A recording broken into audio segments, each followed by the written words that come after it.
여러분 안녕하십니까? 저는 올해로 93, 한의학을 평생의 길로 삼아 살아온 오영춘 박사입니다. 93세 노인이라는 단어를 들으면 어떤 모습이 떠오르시나요? 아마도 휠체어에 앉아 창을 멍하니 바라보는 노인이나 요양병원 침대에 누워 계신 어르신이 떠오를지도 모르겠습니다. 하지만 저는 지금 이 순간에도 매주 강의실에 서서 강연을 하고 글을 써 책을 집필하며 집 앞 텃밭에서 제 손으로 채소를 가꾸고 있습니다. 바로 지난 주말에는 손주들과 함께 가까운 산을 올랐지요. 30분을 내리 올라가도 숨 한 번 헐떡이지 않았습니다. 이쯤 되면 궁금하실 겁니다. 도대체 박사님은 어떻게 이런 건강을 유지하시는 겁니까? 라는 질문을 수도 없이 받습니다. 그런데요, 제 답은 언제나 단순합니다. 특별한 건강보조식품도 없고 값비싼 치료도 아닙니다. 오히려 너무 평범하고 당연해서 많은 분들이 처음엔 믿지 않으시죠. 제 건강의 핵심은 단 하나. 매일 한 숟가락씩 꼭 챙겨 먹는 5가지 음식에 있습니다. 이렇게 간단한 방법이 정말 효과가 있을까? 라고 의심하셨다면 예전에 저도 마찬가지였습니다. 53세 때였습니다. 병원에서 심장에 문제가 있다는 진단을 받았고 의사는 단호하게 말했지요. 앞으로 1년을 넘기기 어려울 수 있습니다. 그 말에 저는 모든 희망을 잃고 말았습니다.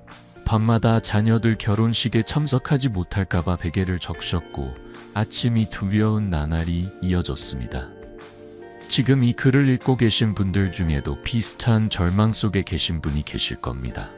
그 고통, 저도 너무나 잘 압니다.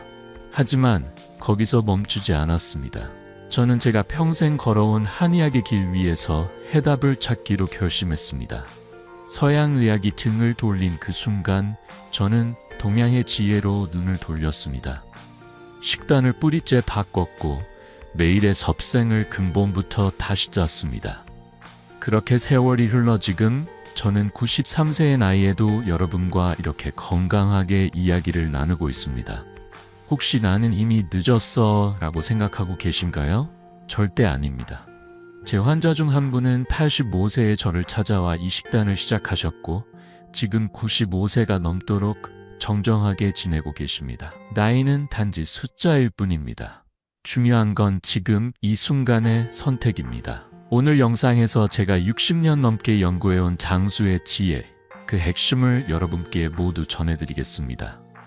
5가지 음식, 매일 조금씩 섭취하면 면역력은 강화되고 몸속 에너지가 되살아나기 시작합니다. 준비되셨나요? 지금 이 순간부터 새로운 인생의 문이 열릴지도 모릅니다. 제가 심장병 진단을 받았던 그날, 서양의학은 한계에 도달했다며 손을 들었습니다. 하지만 저는 포기하지 않았습니다. 허준의 동의보감, 중국 명나라의 이시진이 쓴 본초 강목, 수백 년간 축적된 의학의 보고에서 저는 새로운 실마리를 찾았습니다. 그중 첫 번째 식품, 바로 들깨입니다. 흔한 양념증으로 여기기 쉬운 이 작고 검은 씨앗 안에는 생각보다 훨씬 놀라운 생명력이 숨어 있습니다.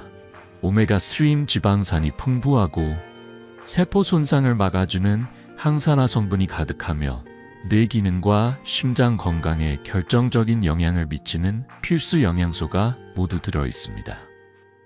83세의 박명자 할머니 이야기를 해드릴까요? 이분은 10년 넘게 심장질환에 시달려 왔습니다. 하루에 6달의 약을 복용하며 겨우 버텼고 계단 한 층만 올라가도 숨이 턱 막히곤 했지요. 저를 처음 찾아오셨을 때는 입술이 푸르스름하게 질려 있었고 혈액 검사 결과는 최악이었습니다. 심전도 검사에서는 불규칙한 심장박동이 뚜렷하게 나타났습니다. 그분은 떨리는 목소리로 이렇게 말씀하셨습니다. 우 박사님, 이대로라면 손주 결혼식도 못 볼 것 같아요. 제발 그때까지만이라도 살고 싶어요. 그 절실함 앞에 저는 온 힘을 다해 도왔습니다. 지금은요? 박 할머니는 손주의 결혼식에서 손을 꼭 잡고 환하게 웃으셨습니다. 그 어떤 기적도 하루아침에 이루어지지 않습니다. 그러나 매일 한 숟가락에 5가지 음식이 만들어내는 변화는 시간이 흐르면서 조용히 그러나 분명하게 인생을 바꾸어 놓습니다. 이제 여러분 차례입니다. 오늘이 그 출발점이 될 수 있습니다. 나이에 얽매이지 말고 시작해보세요.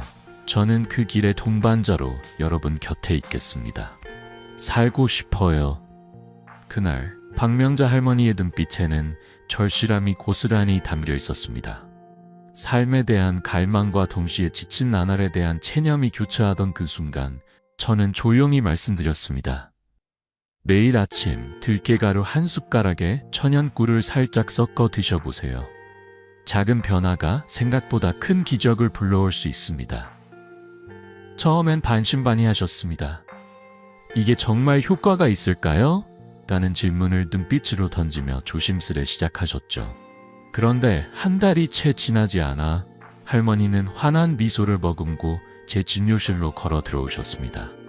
그 모습이 아직도 생생합니다. 박사님, 믿기지가 않아요. 요즘은 아침마다 가슴이 답답한 느낌이 전혀 없어요. 공기가 맑아진 것 같아요. 제 안에서요. 그 후로도 변화는 놀라울 정도로 뚜렷했습니다. 3개월이 지나자 할머니는 매일 아침 동네를 거닐며 가볍게 산책을 하셨고 예전 같으면 헉벅거리며 계단 앞에서 망설이셨을 뿐이 이제는 숨 한 번 고르지 않고 걸으신다고 하셨습니다. 혈액 검사를 해보니 콜레스테롤 수치는 눈에 띄게 낮아졌고 주치의도 고개를 자욱거리며 말했습니다. 이런 변화가 어떻게 가능하죠? 무슨 약을 바꾸신 건가요? 그로부터 또 3개월이 흘렀습니다. 할머니의 콜레스테롤 수치는 마침내 정상 범위 안으로 안정되었고 그 결과로 복용하시던 약도 절반으로 줄일 수 있었습니다. 그리고 정확히 1년이 되었을 때 기적 같은 장면이 찾아왔습니다. 할머니의 혈압은 거의 정상에 가까웠고 심장 기능은 50% 이상 회복되었으며 몸 전체의 활력이 눈에 띄게 살아났습니다. 박사님, 불과 1년 전만 해도 이 모든 걸 상상조차 못했어요. 정말 꿈만 같아요. 제게 이런 기적이 일어날 줄이야. 그리고 얼마 후 할머니는 손주의 결혼식에 참석하신 자신의 모습을 담은 영상을 제게 보내주셨습니다. 카메라 속에서 할머니는 손주의 손을 잡고 음악에 맞춰 춤을 추고 계셨고 눈가에는 환한 웃음이 가득했습니다. 혹시 지금 집안 어딘가에 들깨가 있으신가요? 있다면 지금 바로 꺼내보세요. 제가 60여 년의 연구 끝에 확립한 들깨 섭취법을 여러분께 그대로 알려드리겠습니다.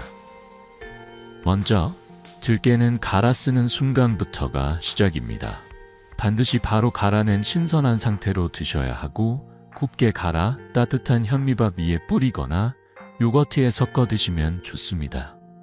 중요한 점 하나, 들깨를 갈 때는 반드시 차가운 상태에서 갈아야 영양소의 파괴를 최소화할 수 있습니다. 들깨의 고소한 맛이 다소 거슬리신다면 천연꿀 반 숟가락을 섞어보세요. 단 여기서도 주의할 점이 있습니다. 꿀은 반드시 진짜 천연꿀이어야 합니다. 너무 맑고 투명한 꿀은 대부분 가공 과정을 거친 것으로 이미 영양소가 사라진 경우가 많습니다. 진짜 꿀은 약간 뻑뻑하고 결정화되어 있는 경우가 많습니다. 그리고 가장 중요한 포인트, 들깨는 아침 공복에 따뜻한 물 한 잔과 함께 섭취할 때 흡수율이 30% 이상 높아진다는 연구 결과도 있습니다. 작지만 꾸준한 실천, 그것이 진정한 변화의 씨앗이 됩니다. 혹시 이 방법이 너무 간단해 보여서 믿기지 않으시나요? 저도 처음엔 의심했습니다. 하지만 수많은 사례가 증명하듯 들깨 한 숟가락의 힘은 생각보다 큽니다. 하지만 여기서 멈추지 마세요. 진정한 변화는 5가지 식품을 함께 섭취할 때 극대화됩니다. 자, 이제 두 번째 장수식품으로 넘어가 봅시다. 바로 청국장입니다. 혹시 청국장의 특유의 향 때문에 피하고 계신가요? 그 냄새 뒤에 숨겨진 보물 같은 효능을 안다면 아마 지금이라도 냉장고를 열게 되실 겁니다. 청국장은 조상들이 남긴 위대한 유산이며 장 건강을 회복시키고 면역력을 근본적으로 끌어올리는데 탁월한 식품입니다. 이제 86세 이철수 어르신의 이야기를 들려드리겠습니다. 이 어르신은 무려 40년 동안 당뇨병과 싸워 오셨습니다. 하루도 인슐린 주사 없이는 버틸 수 없었고 매일 같은 시간 주사를 놓는 것조차 삶의 무게로 느껴지신다고 했습니다. 처음 제 진료실에 들어오셨을 때 공복 혈당과 식후 혈당 수치는 모두 기준치를 훌쩍 넘었고 이미 당뇨 합병증으로 심장 기능은 50%가량 저하된 상태였습니다. 무엇보다 안타까웠던 건 시력의 저하로 인해 더 이상 책을 읽는 것조차 어려워하셨다는 점이었습니다. 박사님, 이제는 다 포기하고 싶어요. 제겐 희망이 없는 것 같아요. 그날 이 어르신의 말은 제 가슴을 무겁게 내리눌렀습니다. 하지만 동시에 그 절망 끝에 남아있는 작은 희망의 불씨를 저는 느꼈습니다. 다음 이야기는 그 희망의 불씨가 어떻게 다시 타오르기 시작했는지에 대한 이야기입니다. 하루 4번씩 주사를 맞는 것도 지긋지긋하고 음식 앞에 앉아도 뭘 먹어야 할지 몰라 즐거움조차 잊었습니다. 86세 이철수 어르신의 말은 깊은 피로감과 무기력함으로 가득 차 있었습니다. 수십 년간 당뇨와 싸워오며 인슐린 주사를 끼고 살아야 했던 삶, 그 안에는 일상이 아닌 생존만이 남아 있었습니다. 저는 조심스럽게 말씀드렸습니다. 아침마다 청국장 한 숟가락만 드셔보세요. 냄새가 조금 거슬릴 수도 있지만 그 안엔 몸을 바꾸는 생명력이 숨어 있습니다. 어르신은 처음엔 고개를 저으셨습니다. 그 냄새는 도저히... 그러나 결국 마음을 고쳐먹고 시작하셨습니다. 건강을 위해서라면 무엇이든 해보겠다는 마지막 의지였을 겁니다. 그리고 기적 같은 변화가 서서히 모습을 드러내기 시작했습니다. 2달이 채 되지 않았을 무렵 어르신은 숨을 고르며 말씀하셨죠. 박사님, 요즘 들어 발끝이 찌릿찌릿하던 증상이 훨씬 덜해졌어요. 아침에 일어났을 때 몸이 덜 무겁고요. 말로 설명하긴 어렵지만 뭐랄까? 뭔가 안에서 가볍게 풀려나간 기분이에요. 6개월이 지나다 더욱 놀라운 일이 일어났습니다. 그토록 의존하던 인슐린 주사의 횟수가 하루 4번에서 2번으로 줄었고 당 수치는 안정세를 보였습니다. 주치의는 검사 결과를 보며 고개를 갸우뚱했고 의학적으로 설명하기 어려운 회복 속도에 놀라움을 감추지 못했습니다. 그리고 마침내 1년, 하루 한 번의 인슐린만으로도 혈당 조절이 가능해졌고 더 감동적인 사실은 심장 기능 일부가 되살아났다는 소견이었습니다. 박사님, 40년 동안 늘 뒤로 물러나 있었던 삶에 이제 처음으로 앞으로 걸을 수 있을 것 같은 희망이 생겼습니다. 손자들과 공원을 걷고 손에 아이스크림을 들고 함께 웃을 수 있는 날이 오다니 정말 믿기지 않습니다. 그 말씀이 끝나기도 전에 어르신의 눈가엔 눈물이 맺혔고 제 마음도 먹먹해졌습니다. 혹시 여러분도 청국장을 드시고 계신가요? 아니면 그 냄새 때문에 멀리하고 계시진 않나요? 청국장은 그저 평범한 발효식품이 아닙니다. 제대로 된 청국장은 우리 장 속 미생물을 깨우고 면역력이라는 이름의 방어막을 단단하게 세워주는 천연 약초와도 같습니다. 하지만 조심하셔야 합니다. 시중에 판매되는 많은 청국장은 겉만 그럴싸할 뿐 진짜 효능을 담고 있지 않은 경우가 많습니다. 첨가물이 들어가거나 발효가 제대로 되지 않아 이름만 청국장일 뿐입니다. 가장 좋은 방법은 집에서 직접 정성껏 만드는 것이지만 여의치 않으시다면 최소한 전통 방식으로 정직하게 만든 청국장을 고르셔야 합니다. 확인 방법은 간단합니다. 냄새가 강하고 끈적하게 실이 길게 늘어나는 것, 그것이 진짜입니다. 향이 거의 없거나 실이 형성되지 않는 청국장은 발효가 미흡한 경우이니 주의하셔야 합니다. 청국장은 아침 식사에 곁들이는 것이 가장 좋습니다. 따뜻한 현미밥 위에 한 숟가락 푹 얹고 여기에 들깨가루와 들기름을 살짝 섞으면 맛도 한결 부드러워지고 향도 중화되어 훨씬 먹기 수월해집니다. 이 2가지 장수식품이 만나면 단순한 건강 유지가 아닌 회복이라는 놀라운 결과로 이어질 수 있습니다. 혹시 매일 먹는 것이 어렵게 느껴지신다면 일주일에 3번만이라도 꾸준히 시도해보세요. 중요한 건 지속성입니다. 이제 세 번째 장수식품을 말씀드릴 차례입니다. 바로 홍삼입니다. 많은 분들이 홍삼을 특별한 날에나 먹는 값비싼 건강식으로 여기곤 하시죠. 하지만 제가 말씀드리고 싶은 것은 매일 아주 조금씩 몸에 스며들듯 드시는 것입니다. 그 대표적인 예가 79세 최영숙 할머니입니다. 이분은 20년 이상을 만성 피로와 면역력 저하로 고통받으셨습니다. 젊은 시절 간호사로 야간 근무를 반복하며 체력을 무리한 탓인지 몸의 면역 체계는 이미 허약해질 대로 약해져 있었습니다. 감기 하나 걸리면 금세 폐렴으로 번졌고 환절기마다 병원은 마치 할머니의 두 번째 집처럼 느껴질 만큼 자주 찾게 되셨습니다. 박사님, 외출이 무서워요. 나갔다 오면 꼭 열이 나고 기침이 시작되거든요. 손주들도 만나기 꺼려져요. 혹시나 감기라도 옮길까봐. 그 말씀을 하실 때 할머니의 손끝은 얼음장처럼 차가웠고 피부색은 혈기 하나 없이 창백하기 그지없었습니다. 대상포진까지 동반된 상태였기에 면역력은 거의 바닥을 친 상태였죠. 저는 말씀드렸습니다. 매일 아침 홍삼을 물에 타서 드셔보세요. 그리고 앞서 드리고 있는 들깨, 청국장도 함께 챙기시면 좋겠습니다. 그렇게 세 가지 식품을 매일 소량씩 꾸준히 드신 결과 3개월이 흐른 어느 날 할머니는 환하게 웃으며 다시 진료실 문을 열고 들어오셨습니다. 박사님, 거울을 보는데 제 얼굴이 예전보다 환해졌어요. 손끝에 온기가 돌아왔고요. 눈이 반짝반짝 살아난 것 같아요. 그 미소가 무엇보다 강력한 증거였습니다. 그로부터 얼마 지나지 않아 최할머니는 다시 찾아오셨습니다. 이번에는 이전과는 전혀 다른 모습이었지요. 박사님, 제 손이 요즘은 따뜻해졌어요. 아침에 눈을 떠도 몸이 무겁지 않고요. 피로가 훨씬 덜해졌습니다. 그 말씀을 들으면서 저는 이미 변화가 시작되었다는 걸 직감할 수 있었습니다. 그리고 마침내 6개월이 지났습니다. 예년 같으면 감기 한 번쯤은 앓으셨을 겨울이 올해는 조용히 지나갔습니다. 한 번도 병원 신세를 지지 않고 건강하게 겨울을 나셨지요.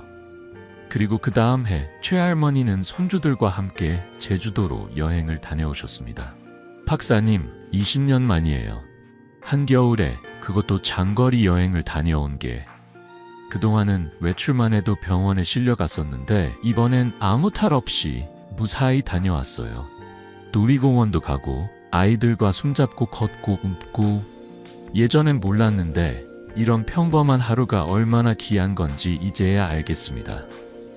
그때의 할머니는 아픈 사람의 그림자가 완전히 지워진 듯 건강하고 생기 있는 얼굴을 하고 계셨습니다. 그렇다면 홍삼, 어떻게 먹는 것이 가장 좋을까요? 60여 년간의 연구 끝에 제가 내린 결론을 여러분께 전해드리겠습니다. 먼저 홍삼은 반드시 6년근 이상 된 것을 선택하셔야 합니다.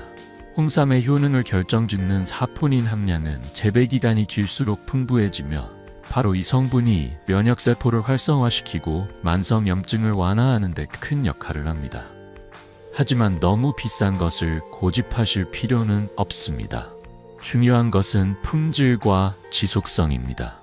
매일 조금씩 꾸준히 드시는 것이 진짜 효과를 만들어냅니다. 가장 추천드리는 방법은 6년근 홍삼 3g 정도를 따뜻한 물에 5분간 우려 마시는 것입니다. 이때 물의 온도는 약 70도 정도가 이상적입니다. 물이 너무 뜨거우면 홍삼의 주요 성분이 손상될 수 있기 때문이지요. 우려낸 후 남은 홍삼 조각은 그냥 버리지 마시고 그대로 씹어 드셔도 좋습니다. 쓴맛이 부담스러우시다면 천연꿀 반 숟가락을 곁들여 보세요. 풍미가 한결 부드러워지고 흡수도 훨씬 좋아집니다. 홍삼은 공복에 섭취하는 것이 가장 효과적입니다. 아침에 일어나서 물 한 모금과 함께 홍삼을 먼저 드시고 30분 뒤에 들깨와 청국장을 곁들인 아침 식사를 하시면 좋습니다. 이 순서로 섭취하면 홍삼의 흡수율이 40% 이상 증가한다는 연구 결과도 있습니다. 또 다른 방법으로는 홍삼을 얇게 저며 꿀에 재워두는 것입니다. 이렇게 하면 맛도 더 좋고 외출할 때도 간편하게 챙길 수 있어 일상 속에서도 쉽게 실천하실 수 있습니다. 혹시 이런 모든 과정이 복잡하게 느껴지시나요? 괜찮습니다. 처음부터 완벽할 필요는 없습니다. 우선 홍삼부터 시작하세요. 몸이 점차 적응하면 그 다음 들깨, 그리고 청국장을 차례로 식단에 더해가면 됩니다. 그렇게 하나씩 더해가는 것만으로도 몸은 분명 반응을 보이게 될 것입니다. 이제 네 번째 장수식품을 소개해드릴 차례입니다. 바로 표고버섯입니다. 혹시 여러분은 표고버섯을 단순히 요리 재료 정도로만 생각하고 계시진 않나요? 하지만 실제로 표고버섯은 자연이 준 최고의 면역 강화제이며 항암 효과가 입증된 생명력의 보고입니다. 이와 관련된 놀라운 사례로 75세의 정미경 할머니의 이야기를 들려드리고 싶습니다. 정 할머니는 유방암 3기 진단을 받고 힘겨운 항암 치료를 끝마친 뒤 5년간 무사히 회복 중이셨습니다. 그런데 어느 날 정기검진에서 림프절 전이 가능성이 의심되는 소견이 나왔습니다. 박사님, 다시 항암 치료를 받아야 하는 건 아닌지 무서워요. 지난번 치료도 정말 너무 힘들었어요. 그 고통을 또다시 견딜 수 있을지 자신이 없어요. 눈앞에서 할머니의 목소리는 떨렸고 두 손은 의자 손잡이를 꼭 쥐고 있었습니다. 저는 말씀드렸습니다. 정할머니, 매일 말린 표고버섯 2개를 물에 충분히 불려서 끓이세요. 그리고 그 우린 물까지 함께 드시고 앞서 드시던 들깨, 청국장, 홍삼도 꼭 함께 챙기셔야 해요. 그 후 정확히 2달 뒤 정할머니는 밝은 표정으로 다시 진료실 문을 열고 들어오셨습니다. 요즘은 밤에 잠도 잘 오고 피곤함도 덜해졌어요. 주변에서도 피부가 훨씬 밝아졌다고들 하네요. 검사 결과도 긍정적이었습니다. 면역세포 수치가 눈에 띄게 상승하기 시작한 것이었습니다. 그 변화는 단순한 건강 회복을 넘어 삶에 대한 자신감으로 이어졌습니다. 검사 결과가 나왔습니다. 의사들의 목소리는 잠시 멈췄고 정적을 깨고 나온 말 한마디는 모든 것을 뒤바꿔 놓았습니다. 암세포는 단 하나도 발견되지 않았습니다. 면역세포 활성 수치도 일반인 평균보다 훨씬 높은 상태입니다. 정미경 할머니는 그 말을 듣는 순간 눈물을 참지 못하고 속삭이듯 말했습니다. 박사님, 제 몸이 스스로 암을 이겨낸 것 같아요. 처음이에요. 미래가 두렵지 않게 느껴지는 건. 그날 이후로도 5년이 흘렀습니다. 할머니는 단 한 번의 재발도 없이 건강한 삶을 이어가고 계십니다. 이 놀라운 변화의 중심에는 표고버섯이 있었습니다. 많은 분들이 단순한 식재료쯤으로 여기는 이 버섯 안에는 생명을 지키는 놀라운 힘이 숨겨져 있습니다. 표고버섯에 함유된 렌티난이라는 성분은 면역세포 중에서도 특히 자연살해세포, NK세포의 활성을 촉진시켜 암세포를 스스로 공격하게 만듭니다. 게다가 또 하나의 주요 성분인 베타글루칸은 면역 시스템 전반을 강화해 질병에 대한 저항력을 근본적으로 끌어올려줍니다. 그렇다면 이 뛰어난 표고버섯, 어떻게 섭취해야 그 효과를 온전히 누릴 수 있을까요? 저의 60년 연구를 통해 축적된 최적의 섭취 방법을 말씀드리겠습니다. 무엇보다 말린 표고버섯을 사용하는 것이 가장 중요합니다. 건조되는 과정에서 비타민 D가 풍부해지고 유효 성분이 더욱 농축되기 때문입니다. 말린 표고버섯 2개를 깨끗한 물에 최소 1시간 이상 충분히 불린 후 그 물과 함께 30분 이상 은근한 불로 끓여 드세요. 충분한 시간 동안 끓여야만 표고버섯의 단단한 세포벽이 열리고 그 안에 갇혀있던 렌티난과 베타글루칸이 완전히 우러나옵니다. 여기에 한 가지 더. 표고버섯의 면역력 증강 효과를 극대화하려면 비타민C가 풍부한 식품과 함께 드시는 것이 좋습니다. 예를 들어 끓인 표고버섯 국물에 레몬즙 1스푼을 넣어보세요. 상큼한 풍미가 더해지는 동시에 흡수율이 높아지며 면역력을 강화하는 효과는 몇 배로 뛰어오릅니다. 매일 챙겨 먹기 어렵다면 일주일에 3번이라도 꾸준히 드셔보세요. 표고버섯의 효과는 누적됩니다. 꾸준함이 곧 변화입니다. 이제 마지막으로 5번째 장수식품을 소개해드리겠습니다. 바로 미역입니다. 출산 후 먹는 음식으로만 알고 계셨던가요? 그렇다면 미역의 진짜 가치를 아직 모르고 계신 겁니다. 미역은 갑상선 건강을 지켜주고 체내의 독소를 정화하며 노화를 늦추는 데까지 영향을 미치는 자연이 준 해조류의 보물입니다. 84세의 김정호 할아버지는 이 미역 덕분에 기적을 경험한 분입니다. 김 할아버지는 젊은 시절 과음으로 시작된 지방간이 간경화로 악화되어 무려 30년간 간질환으로 고통받으셨습니다. 복부에는 복수가 차기 시작했고 간 수치는 계속해서 상승했습니다. 박사님, 의사들이 말하길 제 간 기능이 이제 30%밖에 남지 않았답니다. 더 이상 방법이 없다며 준비하라고 했어요. 그때의 할아버지는 눈동자와 피부에 심한 황달 증상이 나타나 있었고 배는 비정상적으로 부풀어 있었습니다. 저는 조심스럽게 권했습니다. 매일 아침 미역 한 주물 물에 불려 된장국으로 끓여 드세요. 그리고 앞서 드시던 4가지 장수식품도 함께 챙기셔야 합니다. 그렇게 식단을 바꾸고 4개월이 지났습니다. 폭수는 절반 이상 줄어들었고 간효소 수치 역시 눈에 띄게 낮아졌습니다. 노랗게 뜬 피부는 다시 본래의 혈색을 되찾기 시작했고 할아버지는 말했습니다.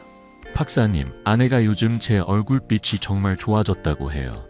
아침에 일어나는 것도 예전보다 훨씬 수월해졌고요. 몸이 가볍습니다. 그리고 6개월째 되는 날, 폭수는 거의 완전히 사라졌고 간효소 수치는 정상의 2배 수준까지 낮아졌으며 간 기능 검사에선 무려 40%의 회복이 확인되었습니다. 그 순간 할아버지의 목소리가 흔들렸습니다. 30년 만에 처음이에요. 이런 희망을 느끼는 건 이제는 아침이 무섭지 않아요. 눈을 뜨는 게 다시 삶을 만나는 기분이에요. 1년이 지났을 때 김 할아버지의 간 기능은 절반 이상 회복되었습니다. 그 누구도 예측하지 못했던 결과였고 누구보다 스스로가 가장 놀라워했습니다. 놀라운 일이 일어났습니다. 김정호 할아버지의 몸에서 황달이 자취를 감췄고 복수로 부풀어 있었던 배는 정상으로 돌아왔습니다. 간 효소 수치도 점차 안정되더니 거의 정상 범위에 근접했습니다. 박사님, 병원에서 의사들이 저보고 기적이라고 하더군요. 이제는 손자들과 함께 바닷가로 나가 낚시도 다니고 햇살 좋은 날이면 그늘 아래 앉아 웃을 수 있게 됐습니다. 이 모든 변화의 중심에 미역이 있었습니다. 미역은 단순히 산후 회복 음식이 아닙니다. 바다의 지혜가 오롯이 담긴 이 해조류는 몸의 깊숙한 곳까지 정화해주는 천연 약초와도 같습니다. 그 이유는 미역 안에 들어있는 알긴산, 푸코이단, 라미나린이라는 3가지 강력한 생리활성 물질 덕분입니다. 이 성분들은 손상된 간세포의 회복을 돕고 체내에 쌓인 중금속과 각종 독소를 밖으로 밀어내는 역할을 합니다. 게다가 미역의 풍부한 요오드는 갑상선 기능을 조절하고 전신의 대사 속도를 조율하며 세포 내 에너지 생성에 결정적인 역할을 합니다. 그렇다면 미역은 어떻게 먹는 것이 가장 이상적일까요? 60년 넘게 연구하고 직접 환자들과 실험해온 저의 방식은 다음과 같습니다. 가장 먼저 자연 바람에 말린 건미역을 선택하세요. 이런 미역은 바다의 진한 풍미를 그대로 간직하고 있으며 유효 성분이 파괴되지 않은 가장 건강한 형태입니다. 사용하시기 전에는 맑은 물에 30분 이상 충분히 불리세요. 이 과정에서 미역 표면의 잔염과 이물질, 미세한 불순물이 깨끗이 제거됩니다. 된장국을 끓일 때는 마른 다시마 조각을 함께 넣어보세요. 된장은 발효식품으로 장내 유익균을 증식시키고 해독작용을 강화해 미역과 함께 섭취할 경우 시너지 효과가 크게 나타납니다. 지금까지 들깨, 청국장, 홍삼, 표고버섯, 그리고 미역에 이르기까지 60년의 임상 경험과 연구 끝에 밝혀낸 5가지 장수식품을 모두 소개해드렸습니다. 이 5가지만 매일 아주 소량씩 꾸준히 섭취하신다면 여러분도 삶의 질이 눈에 띄게 달라지는 경험을 하시게 될 것입니다. 그렇지만 이런 고민도 있으시겠죠. 5가지나 되는 음식을 매일 챙겨 먹기란 너무 어렵지 않을까? 걱정하지 마세요. 제가 수많은 환자들에게 실천하도록 도왔던 아주 현실적인 방법이 있습니다. 첫째, 한 번에 모든 걸 바꾸려고 하지 마세요. 무리하지 않는 것이 가장 중요합니다. 첫 주에는 들깨만 시작해 보세요. 다음 주에 청국장을 추가하고 그 다음 주엔 홍삼, 표고버섯, 미역을 차례로 하나씩 더해가는 방식입니다. 둘째, 아침 식사를 장수 식단의 중심 시간으로 정하세요. 아침은 하루의 리듬을 결정짓는 시간입니다. 이때 섭취한 영양소는 하루 내내 면역력과 에너지를 지탱해 줍니다. 일어나자마자 공복에 홍삼을 먼저 드시고 30분 뒤에 들깨가루를 뿌린 따뜻한 현미밥, 청국장, 미역국으로 아침을 구성해 보세요. 표고버섯은 미역국에 함께 넣으면 좋습니다. 셋째, 많이 먹는 것보다 꾸준히 소량씩 드시는 것이 핵심입니다. 장수의 비결은 과식이 아닌 지속에 있습니다. 들깨는 하루 한 숟가락, 청국장은 한 국자, 홍삼은 조그마한 조각 하나, 표고버섯은 한두 2개, 미역은 한 줌이면 충분합니다. 넷째, 섭취 순서를 지켜주세요. 모든 식품을 한꺼번에 먹는 것보다 효율적인 순서로 먹는 것이 더 큰 효과를 줍니다. 공복에 홍삼부터 시작하고 그 다음 들깨, 청국장, 표고버섯, 마지막으로 미역의 순으로 드시면 이상적입니다. 다섯째, 물을 충분히 섭취하세요. 물은 우리 몸의 운반차입니다. 영양소를 세포로 실어 나르고 노폐물을 배출하는 통로이기도 하죠. 하루에 최소 8잔, 약 1.5리터의 물을 마시는 것을 권장합니다. 여섯째, 계절의 흐름에 따라 식단 구성을 약간 조정하세요. 봄과 여름에는 미역의 양을 조금 늘려 체온을 낮추고 가을과 겨울에는 표고버섯과 홍삼을 늘려 체력과 면역력을 높이세요. 좋습니다. 왜냐하면 계절이 바뀔 때마다 우리의 몸이 필요로 하는 영양소도 달라지기 때문입니다. 따사로운 봄볕 아래에서는 해독과 순환이 중요하고 제약볕이 내리쬐는 여름엔 수분과 시원한 기운이 필요하지요. 가을은 면역력을 다시 다잡는 시기이며 겨울은 온기와 생명에너지를 비축해야 하는 때입니다. 7번째 원칙은 몸의 신호에 귀 기울이는 것입니다. 장수 식단을 실천하다 보면 어떤 날은 속이 더 무룩하거나 갑자기 피부에 반응이 올라올 수도 있습니다. 그럴 때는 그 식품을 무리하지 말고 양을 줄이거나 잠시 쉬어가는 것이 좋습니다. 왜냐하면 모든 사람은 서로 다른 체질, 서로 다른 유전, 그리고 서로 다른 생애 리듬을 가지고 있기 때문입니다. 자신의 몸이 전하는 소리를 듣고 그에 맞게 조율하는 것이 진정한 장수의 지혜입니다. 8번째 원칙은 식단과 함께 생활의 리듬을 바로 세우는 것입니다. 아무리 뛰어난 음식을 먹어도 밤낮이 뒤바뀐 생활과 불규칙한 식사 시간, 움직이지 않는 몸은 그 효과를 무력하게 만들 수 있습니다. 가능하면 매일 같은 시간에 눈을 뜨고 잠들고 식사하며 하루에 최소 30분은 가벼운 걷기나 스트레칭으로 몸의 리듬을 불어넣어 주세요. 그리고 9번째이자 마지막 원칙, 몸의 변화를 기록으로 남기세요. 어떤 날은 특별히 가볍고 기분이 좋았던 이유가 그날 들깨를 먹은 날이라는 걸 한참 뒤에야 알게 되는 순간이 옵니다. 아주 작은 노트를 하나 마련해서 매일의 컨디션, 식단, 몸의 반응을 간단히 적어보세요. 며칠, 몇 달, 그리고 1년이 지나면 여러분은 자신만의 장수 레시피를 손에 쥐게 될 것입니다. 여러분, 건강과 장수는 복잡하고 어려운 공식이 아닙니다. 그건 늘 곁에 있지만 우리가 쉽게 지나쳐왔던 소박한 식탁 위에 진실에 있습니다. 그동안 익숙함 속에 숨어있던 음식들이 이제는 당신의 활력과 생명을 되살리는 열쇠가 될 수 있습니다. 그리고 지금 이 순간 93세의 나이에도 여전히 강연을 하고 글을 쓰고 손주들과 산을 오르는 저의 모습이 그 증거가 되어드릴 수 있다면 기꺼이 기쁩니다. 여러분도 할 수 있습니다. 지금 이 순간부터 시작하세요. 1년 후, 3년 후, 그리고 5년 후, 지금의 당신과는 전혀 다른 몸, 다른 마음, 다른 삶을 마주하게 될 것입니다. 혹시 이 영상이 도움이 되셨다면 여러분의 건강한 일상을 위해 구독과 좋아요, 알림 설정까지 부탁드립니다. 그래야 다음 영상도 빠르게 만나보실 수 있습니다. 당신의 내일이 더 건강하고 빛나기를 진심으로 응원합니다. 감사합니다.